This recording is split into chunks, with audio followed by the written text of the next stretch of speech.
আমাদের আরাধ্য মহাপ্রভু চৈতন্যদেবকে স্রেফ খুন করা হয়েছিল একাধিক গবেষকের এমনই সিদ্ধান্ত। পরবর্তীকালে মহামানব চৈতন্যদেবের এই খুনের রহস্য যাঁরা উন্মোচন করতে গিয়েছিলেন তাদের মধ্যে অনুসন্ধানী এক গবেষকের এমন করুণ পরিণতি হয়, হাত পিছমোড়া করে বেঁধে খুন করে কুয়োর মধ্যে ফেলে রাখা হয় ওই গবেষকের দেহ।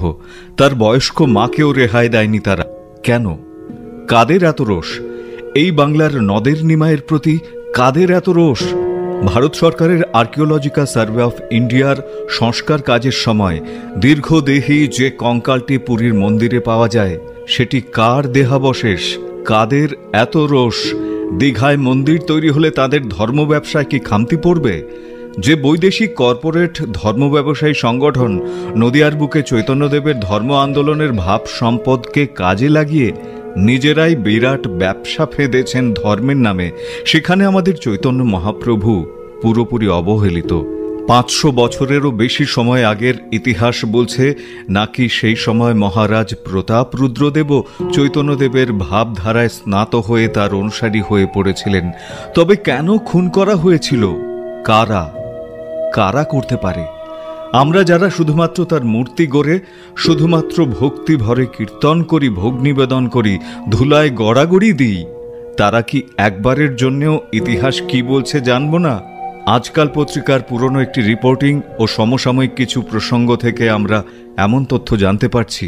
পুরীর স্বর্গদ্বারের মোড়ে যেখানে শ্রী চৈতন্যদেবের মূর্তিটা রয়েছে সেখান দিয়েই সমুদ্রের বিচে যাওয়ার জন্য পা বাড়িয়েই চৈতন্য মূর্তির কাছে প্রথম যে অস্থায়ী দোকান, সেই দোকানিকে দেখালাম, আচ্ছা ওই মূর্তিটা কার? মলিন পোশাকের উড়ে দোকানি অবজ্ঞার সাথে বললেন, চৈতন্যের। আমার পরের প্রশ্ন, আচ্ছা এখানে কার মাহাত্ম্য বেশি, জগন্নাথ দেব মন্দিরের নাকি চৈতন্যদেবের? প্রশ্নটি শুনে ভদ্রলোক একটু রুষ্ট হলেন বলে মনে হলো। আমার উদ্দেশ্য সফল হলো। উল্টে উনি প্রশ্ন করলেন, আপনি কি কারণে এখানে এসেছেন? অর্থাৎ বোঝাতে চাইলেন জগন্নাথ দেবের মাহাত্ম্যের কারণে আমি পুরীতে এসেছি। এরপর আর আমার সাথে কথা বলার আগ্রহ দেখাননি। আমার মনে হলো ওনার এই আপাত নিরীহ প্রশ্নের মধ্যেই লুকিয়ে রয়েছে শ্রী চৈতন্যদেবের মৃত্যু রহস্যের উপাখ্যান। স্বর্গদ্বারের ডান দিকে একটু এগিয়েই রাস্তাটা দুটো ভাগে ভাগ হয়ে গিয়েছে। বাঁ দিকের রাস্তাটায় প্রথমে শ্মশান, তারপর এগিয়ে গিয়েছে পুরীর বাজারের দিকে। শ্মশান থেকে একটু এগোলেই মীনাক্ষী হোটেল, তার পাশেই ট্রাভেলিং এজেন্ট কার্তিক দাসের অফিস, তার পাশেই একটা সরু গলি সমুদ্রের দিকে চলে গিয়েছে। গলির শেষে আনন্দময়ীর বিশাল আশ্রম বাড়ি, দরজা দিয়ে ঢুকেই উঠোন, উঠোনের বাঁ দিকে বিশাল আশ্রম বাড়ি, আর তার ডান দিকে দুটো ঘর, বারান্দা এবং চাতাল।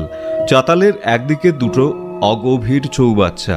ওই চৌবাচ্চার মধ্যেই গবেষক ডক্টর জয়দেব মুখোপাধ্যায়ের দেহটা পড়েছিল, মাথাটা ভেতরে, পা বাইরে। ভেতরে আধ চৌবাচ্চা জল, মাথাটা পুরো জলে ডোবানো ছিল, হাত দুটো পিছন দিকে দড়ি দিয়ে বাঁধা। ঘরের দরজা খোলা। খাটের তলায় মেঝেতে ডক্টর জয়দেব মুখোপাধ্যায়ের মা বিমলা মুখোপাধ্যায় উপুড় হয়ে পড়ে রয়েছেন, মুখ দিয়ে গাঁজলা বেরোচ্ছিল তখনও। ঘরের মধ্যে ঘুমের ওষুধের ছেঁড়া রাংতা, ইংরেজিতে লেখা দুটো সুইসাইড নোট আর প্রচুর বই, প্রাচীন পুঁথি, সব লণ্ডভণ্ড করা। প্রত্যক্ষদর্শীদের এমনই বক্তব্য। চৈতন্য মৃত্যু রহস্য গবেষক ডক্টর জয়দেব মুখোপাধ্যায় স্বর্গদ্বার অঞ্চলে তথা পুরীতে ভীষণ জনপ্রিয় হয়ে উঠেছিলেন। অনাথ অসহায় বহু মানুষকে তিনি সাহায্য করতেন। পুজোর সময় গরিবদের জামা কাপড় দিতেন, প্রসাদ খাওয়াতেন। প্রতিদিন বহু মানুষ দেখা করতে আসতেন এই মানুষটির সাথে। রাজীব গান্ধীর মতো মানুষকেও ওনার কাছে আসতে দেখা গিয়েছে। এহেন মানুষটিকে যখন দাহ করার জন্য শ্মশানে আনা হয়েছিল, ভয়ে কেউ আসেননি। পুলিশ দাহ করে দিয়ে চলে যায়, আর ঘরের সব বইপত্র, প্রাচীন পুঁথি নিয়ে কোথায় চলে গেল কে জানে। বক্তব্য প্রত্যক্ষদর্শীদের। কাছের মানুষদের এই গবেষক বলেছিলেন, শ্রীচৈতন্য মহাপ্রভুর শেষ জীবনটা বড় কষ্টের। যারা কষ্ট দিয়েছিলেন তাদের নাম আমি ফাঁস করে দেব। সব পুঁথি প্রমাণ পেয়েছি।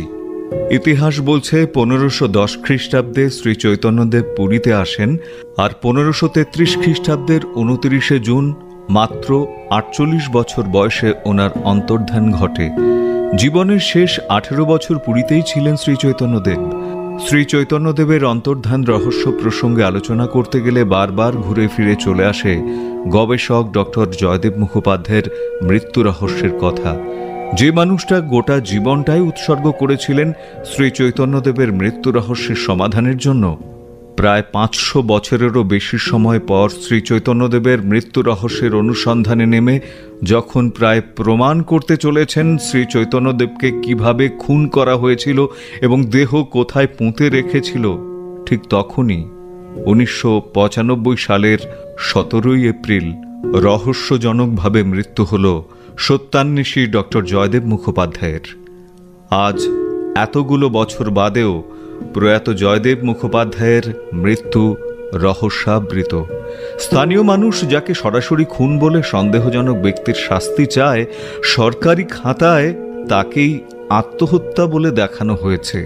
প্রয়াত চৈতন্য গবেষক জয়দেব মুখোপাধ্যায়ের উপন্যাসের আঙ্গিকে লেখা চৈতন্যের সমাধির খোঁজে একটি তদন্তমূলক গ্রন্থের প্রথম খণ্ডের নাম কাহা গেলে তোমা পাই।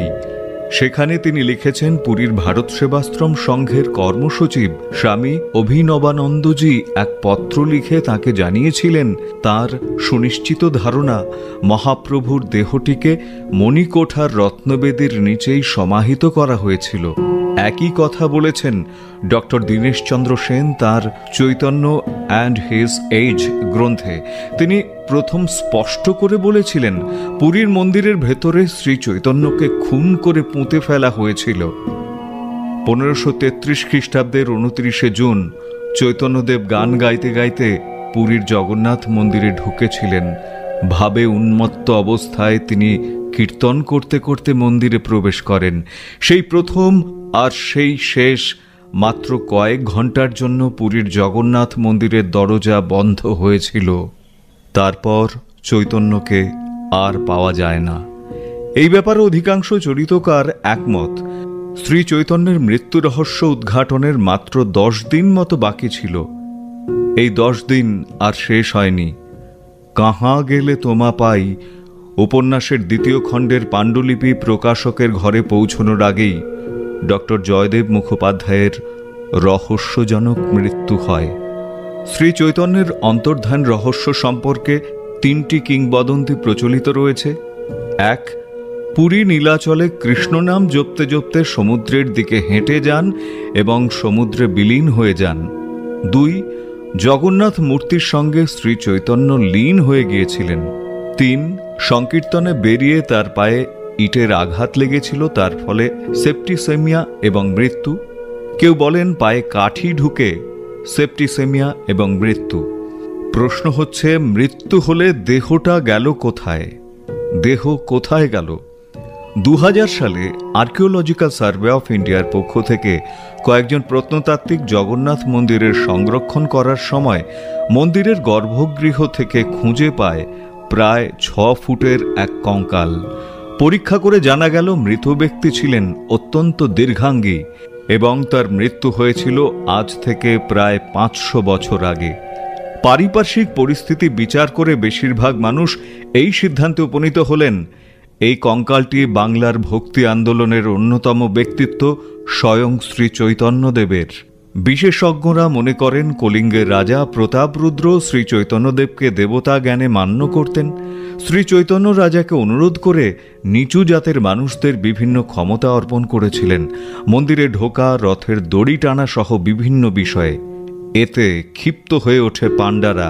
শ্রী চৈতন্যদেবের প্রভাবে রাজা ক্রমশ ধার্মিক, যুদ্ধবিরোধী হয়ে উঠছিলেন। ফলে যুদ্ধের অস্ত্র বিক্রেতারাও ক্ষিপ্ত হয়ে উঠে গুপ্ত হত্যার সাথে যুক্ত হয়ে ওঠে বলে মনে করা হয়। সমসাময়িক গবেষকদের এমনই ধারণা। তথ্যসূত্র আজকাল পত্রিকা, 30/4/1995, অরূপ বসুর আর্টিকেল। এই রচনার শিরোনাম চৈতন্য খুনের কিনারা করতে গিয়ে খুন। লিখেছেন অরূপ বসু। আজকাল পত্রিকা, 30/4/1995। সেই সঙ্গে ইন্টারনেটে আরও তথ্য দিয়েছেন দেবাঞ্জন শিপ্রা দাস।